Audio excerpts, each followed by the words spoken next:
So this binder is a binder that was put together by our former director, Dick Andrews, who back in the late 80s, early 90s was trying to secure funding to build the Mather facility.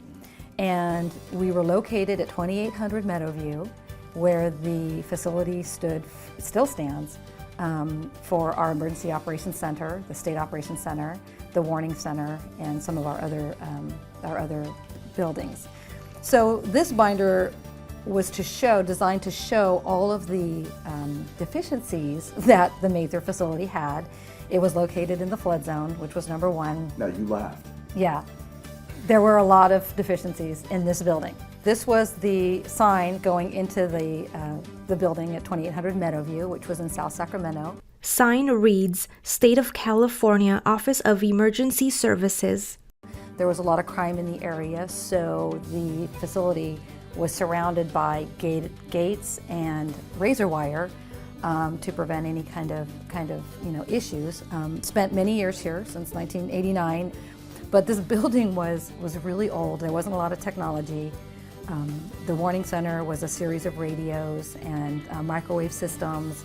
You know, the entrance of the building, obviously, these were some of as we grew a little bit, they started to put trailers out there onto the property.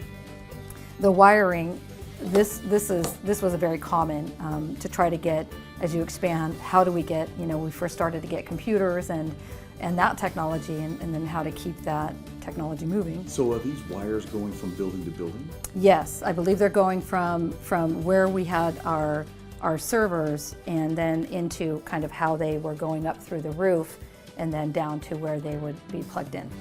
Tangled, unmanaged cable span between buildings. This says that it was the air system was installed in the late 60s in the alley, and then this was obviously some satellite. I don't know if it's functioning or not. Our director, Dick Andrews, was trying to show, the conditions from different vantage points. So these are the vans and rusty trailers that we had. In fact, if you ask Mark, when he was an assistant director, he and his counterpart, Michael Douglas, assistant chief, were located in one of these trailers starting up the USAR program. So they were very familiar, and they were not happy with those trailers as well. Some of the engines would be back here. There was a shop back here, and they would park the director's vehicle and fire and law.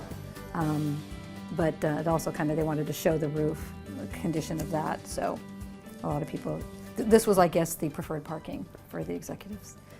This is actually not bad. This was just some of the new vehicles that they were getting, the communications vehicles, as they were expanding the fleet. So this is a vehicle of all of the different equipment that was located on the premises as opposed to anywhere else.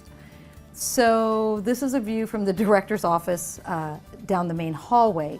So from the director's office. So this is where you would find all the crickets, and so you would come in the summer and there would be a lot of, our custodians at the time would have to just, try to be on, manage that. A dark, narrow hallway is filled and disorganized with old computer equipment and supplies.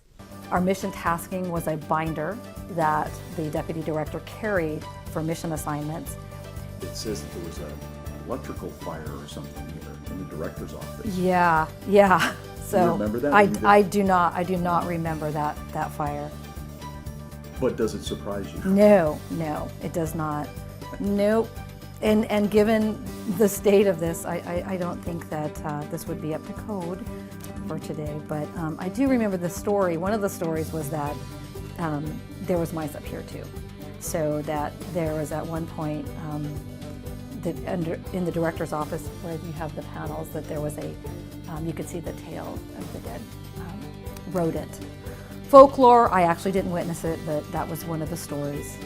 There was stuff everywhere. It was no room?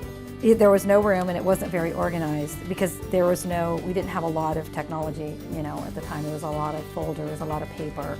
But what I do remember is that even though we had some technology and network and some capabilities, it was really about the people. It didn't matter what you had. Being able to kind of work through and problem solve, didn't matter what the building looked like. And I still believe that it wasn't a bad thing. It was a very open, collaborative. We didn't have the cubicles, we just had desks. You weren't partitioned off.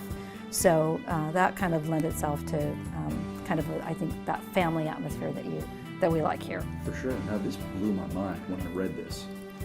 Yeah. It says radiological storage. Safe. So there was radiological material on I site. think it was a carryover from the early, whatever the original intent of that facility was. But I don't recall anything being in there that I knew about. I just knew that we had the radiation detection monitors that were tracked. So yeah. So and of course there is the evidence, and it was kind of interesting the way they did the scaling. So they have the rodent in relation to your badge. So good times, huh? They were. To this day, it was the best job I ever had.